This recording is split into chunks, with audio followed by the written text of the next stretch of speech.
प्रिय दर्शकों, पूजा प्रकरण में आपका हार्दिक स्वागत है। इस वीडियो में हम आज जीवित पुत्रिका का व्रत कथा श्रवण करेंगे। तो चलिए वीडियो शुरू करते हैं। अथ जीवित पुत्रिका व्रत कथा।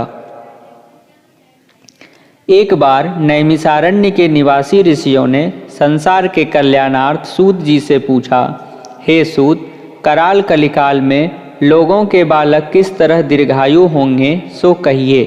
सूत जी बोले, जब द्वापर का अंत और कलयुग का आरंभ था, उसी समय बहुत सी शोकाकुल स्त्रियों ने आपस में सलाह की कि क्या इस कली में माता के जीवित रहते हुए पुत्र मर जाएंगे।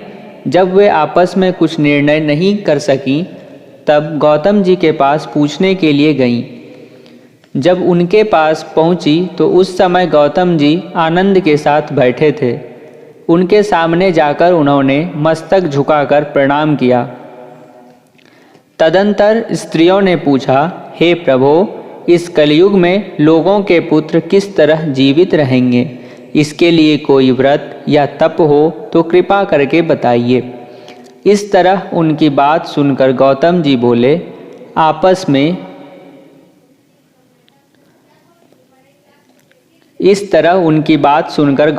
बोले, आपसे मैं वही बात कहूँगा जो मैंने पहले से सुन रखी है। गौतम जी ने कहा, जब महाभारत युद्ध का अंत हो गया और द्रोण पुत्र अश्वत्थामा के द्वारा अपने बेटों को मरा देखकर सब पांडव बड़े दुखी हुए, तो पुत्र के शोक से व्याकुल होकर द्रौपदी अपनी सखियों के साथ ब्राह्मण श्रेष्ठ धौम्य के पास गईं और उसने धौम्य से कहा, हे विप्रेंद्र, कौन सा उपाय करने से बच्चे दीर्घायु हो सकते हैं? कृपा करके ठीक ठीक कहिए। धौम्य बोले, सत्य युग में सत्य वचन बोलने वाला, सत्याचरण करने वाला समदर्शी जीमूतवाहन नामक एक राजा था।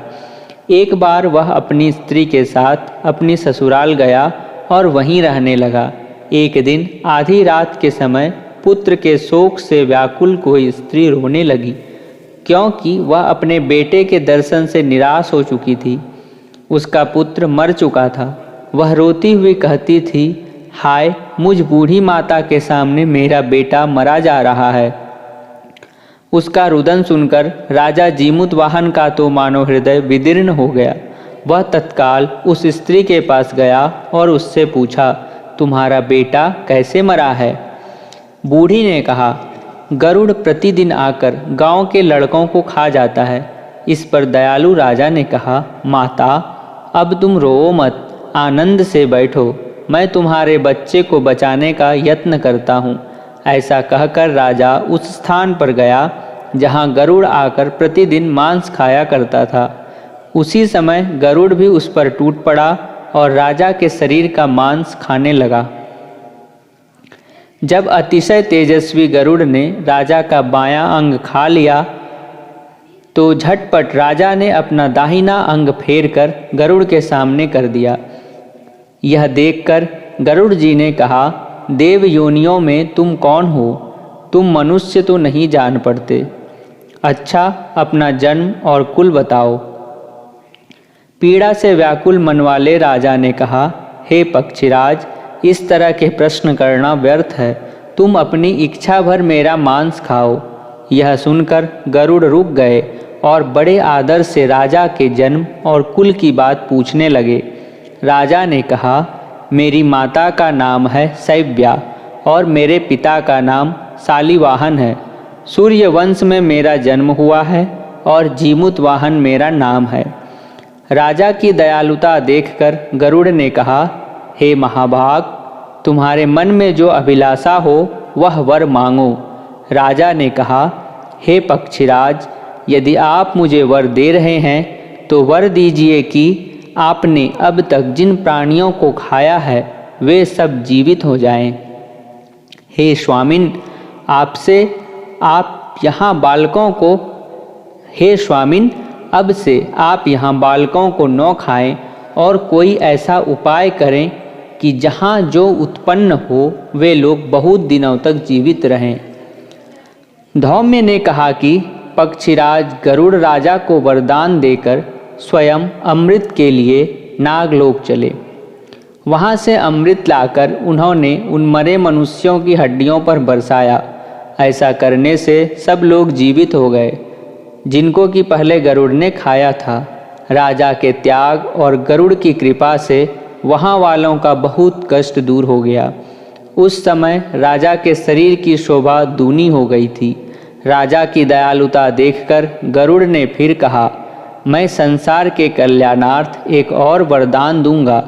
आज आश्विन कृष्ण सप्तमी से रहित शुभ अष्टमी तिथि है। आज ही तुमने यहाँ की प्रजा को जीवन दान दिया है। हे वत्स, अब से यह दिन ब्रह्म भाव हो गया है। जो मूर्ति भेद से विविध नामों से विख्यात है, वही त्रैलोक्य से पूजित दुर्गा अमृत प्राप्त करने के अर्थ में जीवित पुत्रिका कहलाई है। सो इस विधि को जो स्त्रियां उस जीवित पुत्रिका की और कुश की आकृति बनाकर तुम्हारी पूजा करेंगी तो दिनों दिन उनका सौभाग्य बढ़ेगा और वंश की भी बढ़ोतरी होती रहेगी। हे महाभाग, इस विषय में विचार करने की भी आवश्यकता नहीं है। हे राजन, सप्तमी से रहित और उदया तिथि की अष्टमी को व्रत करें, यानी सप्तमी विद्ध अष्टमी जिस दिन हो उस दिन व्रत न कर शुद्ध अष्टमी को व्रत करें और नवमी में पारण करें। यदि इस पर ध्यान न दिया गया तो फल नष्ट हो ही जाएगा और सौभाग्य तो अवश्य नष्ट हो जाएगा। जीमूत वाहन को इस तरह का वरदान देकर गरुड़ वैकुंठ धाम को चले गए और राजा भी अपनी पत्नी के साथ अपने नगर को वापस चले आए। धौम्य द्रौपदी से कहते हैं, हे देवी, मैंने यह अतिशय दुर्लभ व्रत तुमको बताया है। इस व्रत को करने से बच्चे दीर्घायु होते हैं। हे देवी, तुम भी पूर्वोक्त विधि से यह व्रत और दुर्गा जी का पूजन करो तो तुम्हें अभिलषित फल प्राप्त होगा। मुनिराज धौम्य की बात सुनकर द्रौपदी के हृदय में एक प्रकार का कौतूहल उत्पन्न हुआ और पूर्वासिनी स्त्रियों को बुलाकर उनके साथ यह उत्तम व्रत किया। गौतम ने कहा, यह व्रत और इसके प्रभाव को किसी एक चिहली ने सुन लिया और अपनी सखी सियारिन को बतलाया। इसके बाद पीपल वृक्ष की शाखा पर बैठकर उस चिहली ने और उस वृक्ष के खोतों में बैठकर सियारिन ने भी व्रत किया।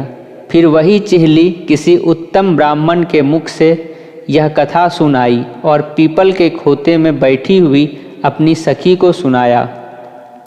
सियारिन ने आधी कथा सुनी थी कि उसे भूख लग गई और वह उसी समय सबसे भरे हुए स्मशान में पहुंची। वहां उसने इच्छा भर मांस का भोजन किया और चिहली बिना कुछ खाए पिए रह गई और सवेरा हो गया। सवेरे वह गौशाले में गई और वहां गौ का दूध पिया। इस तरह नवमी को उसने पारण किया। कुछ दिनों बाद वे दोनों मर गईं और अयोध्या में किसी धनी व्यापारी के घर जन्मी। संयोग से उन दोनों का जन्म एक ही घर में हुआ, जिसमें सियारिन ज्येष्ठ हुई और चिहली छोटी। वे दोनों सभी शुभ लक्षणों से युक्त थीं, इसलिए बड़ी लड़की काशीराज के और छोटी उसकी मंत्री के साथ गार्हपत्य अग्नि के सामने विधि पूर्वक ब्याही गई। पूर्व जन्म के कर्म फल से वह मृगनयनी रानी हुई। जिस किसी भी संतान को उत्पन्न करती वह मर जाती थी और पूर्व जन्म की बातों को स्मरण करने वाली मंत्री की पत्नी ने अष्टवसुओं के सदृश तेजस्वी 8 बेटे उत्पन्न किए और सभी जीवित रह गए। अपनी बहन के पुत्रों को जीवित देखकर ईर्ष्यावश राजपत्नी ने अपने स्वामी से कहा कि यदि तुम मुझे जीवित रखना चाहते हो तो इस मंत्री के भी पुत्रों को उसी जगह भेज दो जहां मेरे बेटे गए हैं, अर्थात इन्हें मार डालो। यह सुनकर राजा ने उस मंत्री के पुत्रों को मारने के लिए कई प्रकार के उद्वेग किए, पर मंत्री पत्नी ने जीवित पुत्रिका के पुण्य बल से बचा लिया। एक दिन राजा ने अपने आदमियों से उन पुत्रों का सिर कटवाकर पिटारी में रखवाया और वह पिटारी उनकी माता यानी कि मंत्री पत्नी के पास भेज दिया। किंतु वे 8 सिर बेशकीमती जवाहरात हो गए और भले चंगे वे 8 लड़के अपनी माता के पास वापस चले गए। उनको जीवित देखकर राजपत्नी को बड़ा विस्मय हुआ। अंत में वह मंत्री की पत्नी के पास आई और उसने पूछा, बहन, तुमने कौन सा ऐसा पुण्य किया है जिससे बार बार मारे जाने पर भी तुम्हारे बेटे नहीं मरते? इस पर मंत्री की पत्नी ने कहा, पूर्व जन्म में मैं चिहली थी और तुम सियारिन, दोनों ने व्रत किया था। तुमने व्रत के नियमों का भली भांति पालन नहीं किया था और मैंने किया था। इसी दोष से हे बहन, तुम्हारे बेटे नहीं जीते हैं। ओ राजरानी, अब भी तुम उस जीवित पुत्री का व्रत को करो तो तुम्हारे बेटे दीर्घायु होंगे। मैं तुमसे सच सच कह रही हूँ। उसके कथनानुसार रानी ने व्रत किया, तभी से उसके कई बेटे सुंदर और दीर्घायु होकर बड़े बड़े राजा हुए। सूत जी कहते हैं कि सब प्रकार का आनंद देने वाला मैंने यह दिव्य व्रत बतलाया। स्त्रियां चिरंजीवी संतान चाहती हों तो विधि पूर्वक यह व्रत करें।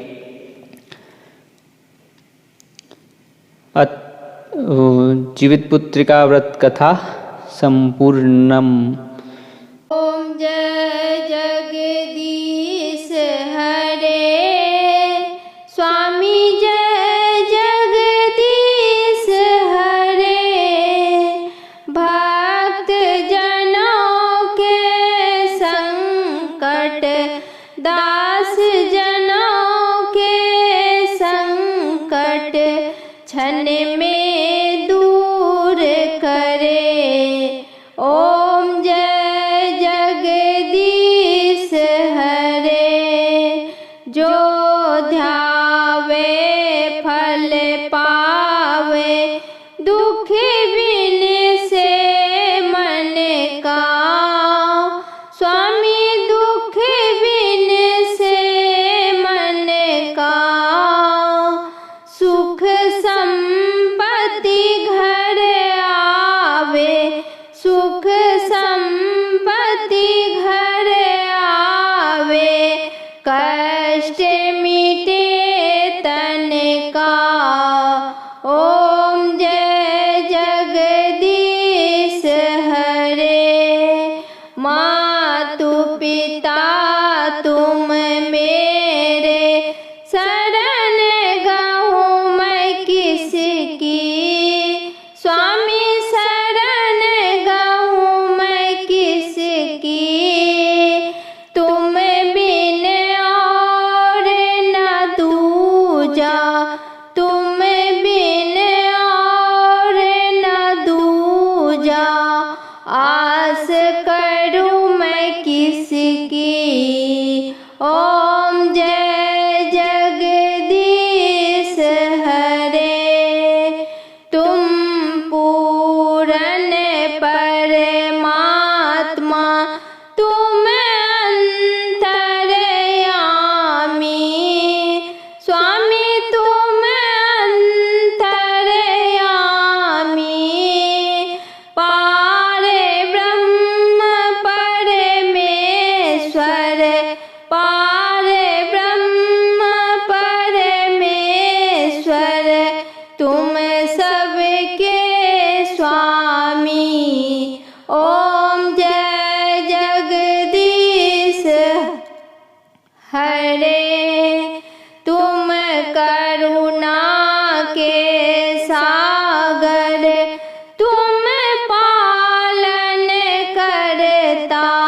स्वामी कष्ट हरो देवा, श्रद्धा भक्ति बढ़ाओ, श्रद्धा भक्ति बढ़ाओ, संतन की सेवा। ओम जय जगदीश हरे, स्वामी जय जगदीश हरे, स्वामी जय जगदीश हरे। भक्त जनों के संकट, दास जनों के संकट, क्षण में दूर करे। ओ